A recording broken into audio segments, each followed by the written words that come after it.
Guys cinema అంటే ఇలా ఉండాలి. ఏ సినిమా గురించి అనుకున్నారా? 'హనుమాన్' మూవీ గురించి అన్నమాట. సినిమా అయితే చాలా బావుందన్నమాట. నా స్టైల్‌లో చిన్నగా రివ్యూ అయితే చెప్పబోతున్నాను. ఈ సినిమాకి పోటీగా వచ్చినటువంటి 'గుంటూరు కారం' అయితేనేమి, ఇంకా వేరే సినిమాలు సంక్రాంతి బరిలో దిగిన సినిమాలన్నీ పక్కకు వెళ్ళిపోవాలన్నమాట.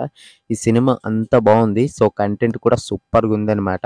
రీసెంట్‌గా రిలీజ్ అయినటువంటి 'ప్రభాస్ సలార్' మూవీ అయితేనేమి, 'ట్రిపుల్ ఆర్', 'కాంతార' ఇలాంటి సినిమాలన్నిటిని కూడా ఇది బీట్ చేస్తుందని అనిపిస్తుందన్నమాట. అలా ఉంది ఈ సినిమా అనేది. ఈ 'హనుమాన్' మూవీకి దర్శకత్వం వహించినటువంటి ప్రశాంత్ వర్మ గారిని తక్కువ అంచనా వేశారనమాట.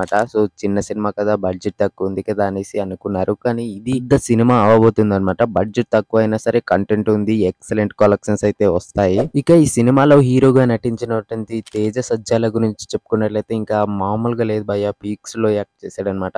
మొత్తం అందులో ఇన్వాల్వ్ అయిపోయి చాలా అంటే చాలా మంచిగా యాక్ట్ చేశారు. సో, అతని ప్లేస్‌లో వేరే వాళ్ళని ఈ సినిమాలో ఎవ్వరిని ఊహించుకోలేము హీరోగా. అంత సూపర్‌గుందనమాట. నవ్వించారు.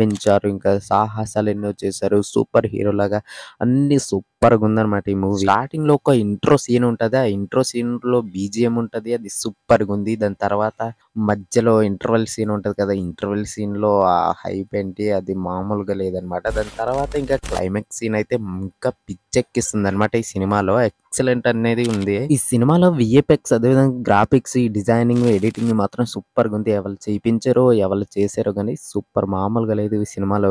అన్ని గ్రాఫిక్స్ కూడా సూపర్‌గుందనమాట. ఈ మూవీలో సినిమాటోగ్రఫీ చాలా బావుంది భయ్యా. సినిమాటోగ్రఫీ వచ్చేసి దాశరథి శివేంద్ర గారు అంట.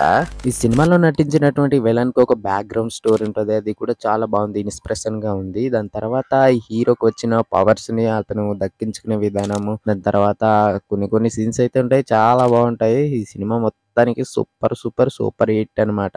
సో, ప్రశాంత్ వర్మని ఎవరైతే తక్కువ అంచనా ఏసారో ఇది మామూలు విషయం కాదనమాట. అతన్ని తక్కువ అంచనా ఏసినోళ్ళు నోరు మూయించాడు ప్రశాంత్ వర్మ అయితే నిజానికి. ఇది సూపర్ మూవీ. ప్రశాంత్ వర్మకి ఇది సక్సెస్ మూవీ అవుతుంది. అదేవిధంగా తేజ సజ్జకి కూడా ఇది మంచి మూవీ. సో, వీడియో అయితే ఇంతే. మీకు నచ్చితే మాత్రం కామెంట్ చేయండి.